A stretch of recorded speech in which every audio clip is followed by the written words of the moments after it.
Hey, good morning from Kentucky.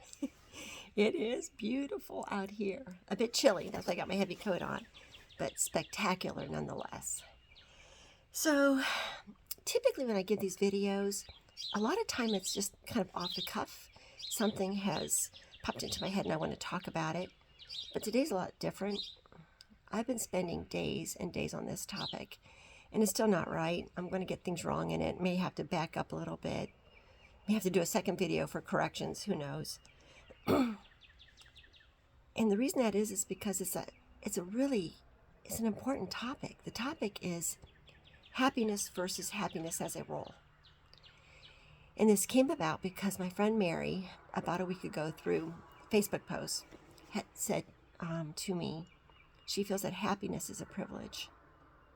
And I can't tell you how much that hurt me.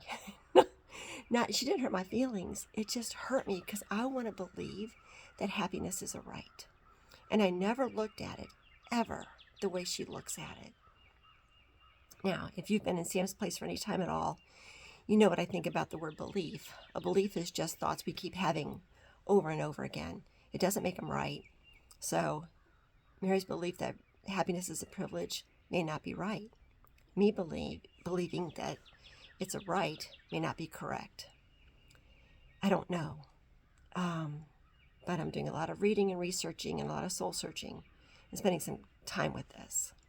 Another thing she said in that post, she used a phrase, toxic positivity, which I had never heard before.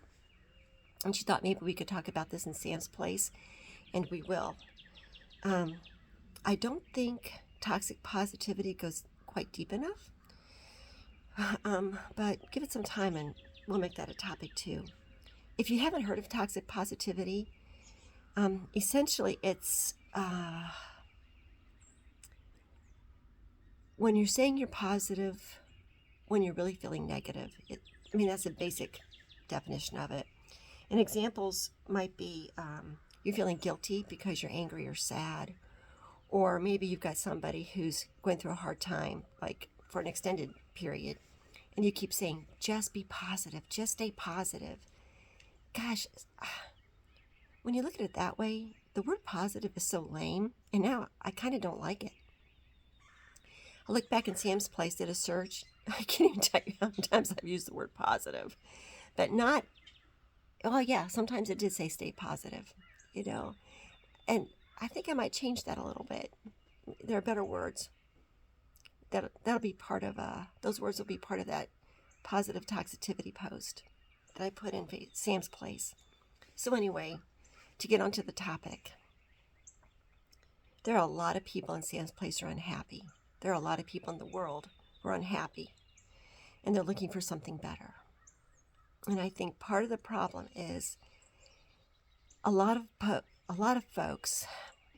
lot of folks, happiness is a role. It's not who they really are. And so you got to start there. And I'm going to also tell you that, these are not all my words. I do a lot of reading. Eckhart Tolle, Wayne Dyer, Neil Donald Walsh. The list goes on. And so this is a conglomeration of their thoughts and also what my beliefs are now based on reading from them. So I don't want anybody thinking I'm plagiarizing their work. It's just I've learned from them and I'm taking that and going on. So sometimes when somebody asks you how you're doing, our response is kind of automatic. I'm fine, I'm good. And sometimes it's just because it's the quick and easy answer. Sometimes the situation's not appropriate to give more. Sometimes we're just private. We don't want to be a downer, But if you're doing that, it's worth your while to take the time to really put some thought into how you are feeling, especially if you don't consider yourself on the happy side. And I want you to think about something else. I believe that we are spiritual beings having a human experience. And if that's a true statement, unhappiness is not who you are. Joy is who you really are. Unhappiness really is the role. And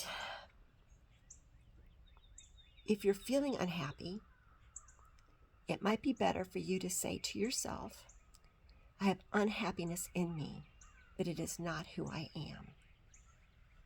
And it feels different. It doesn't feel as heavy, right? If you say, I have unhappiness in me, it's different than who you are. And it's Tolle who says that, and I think it is brilliant. I think the man's brilliant. So, what causes unhappiness? Typically, it's not a situation. It's how you look and what you think about any given situation. Like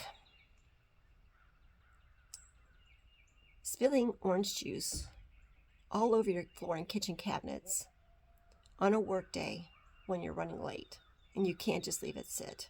Okay, now that's a super light example. It's not like feeling depressed or suicide, right? This is a light thing. It needs to be light for this conversation. So you can look at it as, okay, this has now ruined my whole day. Or, those cabinets needed cleaning anyway, so I'm just going to get at it real quick and get it done. Two completely opposite responses to the same situation, right? And so it's a mindset. What you think about something creates the emotions behind it. And so changing your thinking is very important. So my next thought is, if you're feeling unhappy, how do you flip that to happy? Now, some people just have emotional conditions that require medication, that require counseling. This is not about that, although this can help them to a certain extent too, I believe. I think that probably combined with counseling and maybe medication, right? Now I'm going to flip my notes because I said this is important, so I have notes.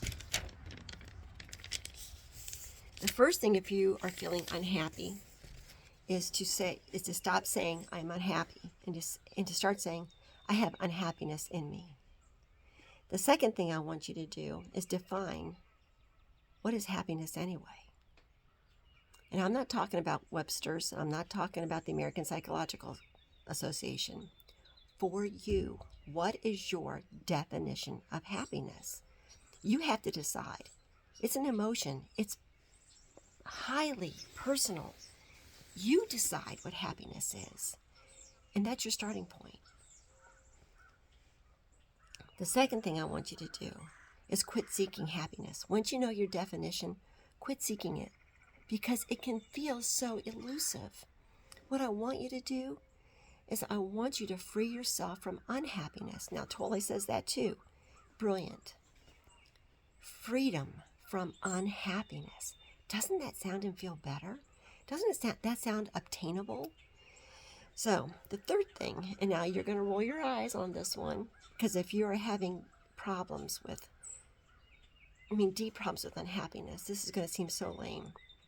But it's absolutely true. One, you got to drink water. You got to be hydrated. You cannot process unless you're hydrated. Your brain doesn't work, your emotions don't work well unless you're hydrated.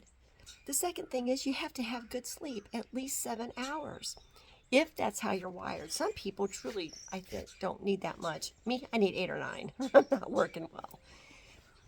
You have to have water. You have to have sleep. You cannot work through these things if you are sleep deprived and you're dehydrated.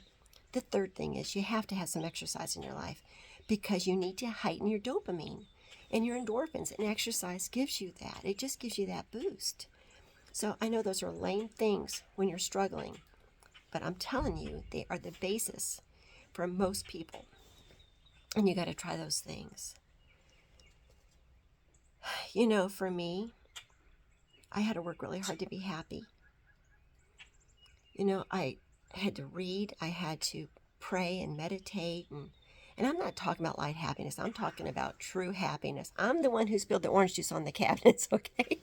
I'm the one who could have been so mad on that Monday morning and just kind of want to kick the dog and rant and rave, but I didn't. I'm like, well, they needed cleaning anyway. Let's just get to it and get it done. A year ago, that would not have happened. A year ago, it would have set my whole day and I would have been pissy, but I wasn't.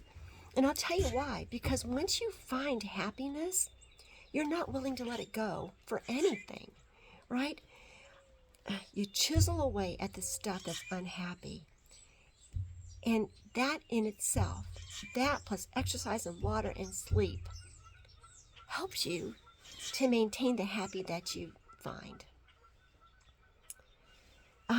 Let's see, what else? I want to talk a minute about enlightenment. If I have to fight for happiness, if you have to fight for happiness, we are not enlightened beings. We're just not, because enlightened people, they go with the flow. They've got that happiness and nothing's going to affect it. They know that all is right, regardless of how it looks. And so that's a goal of mine. In Sam's Place, I talk an awful lot about the emotional scale. So if you're new to Sam's Place, you're going to have to search that inside Sam's and see what that is.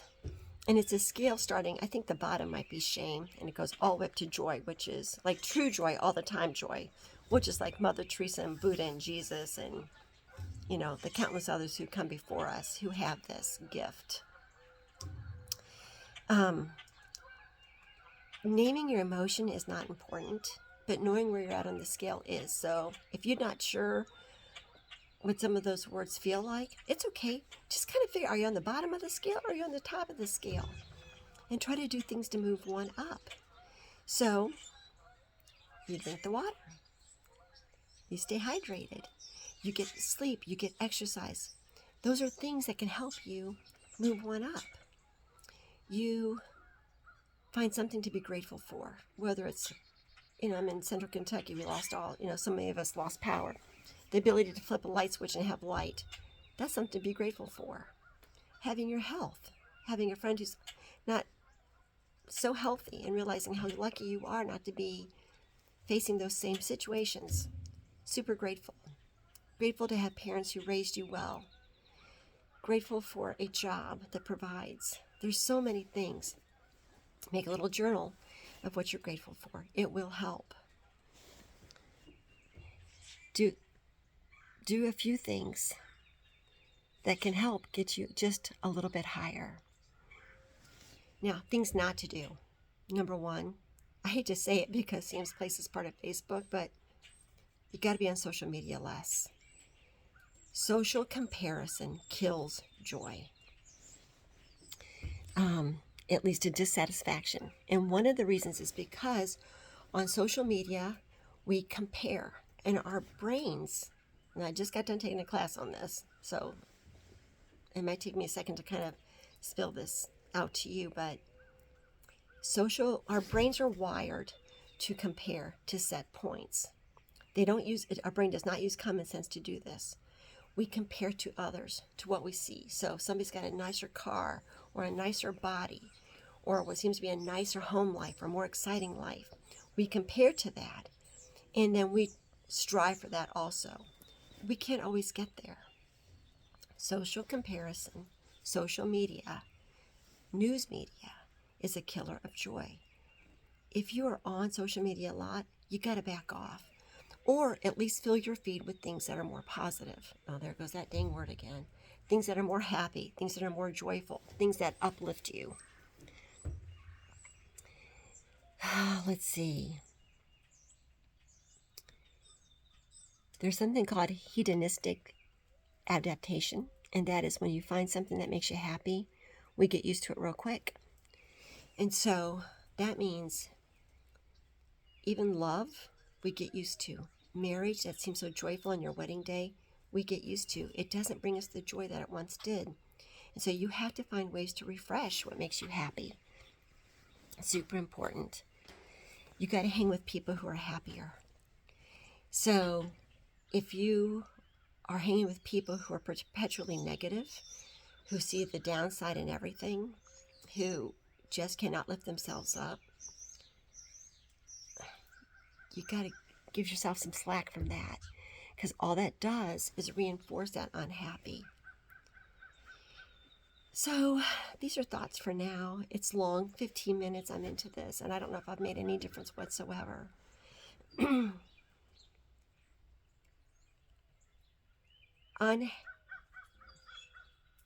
Happiness, I don't feel, is a privilege. I feel that it is a right. But I feel right now where I'm at, and probably where most of you are, it can be a fight. But it's a fight worth fighting, and it's a fight that can be won. All right. Enjoy this beautiful day. Take good care.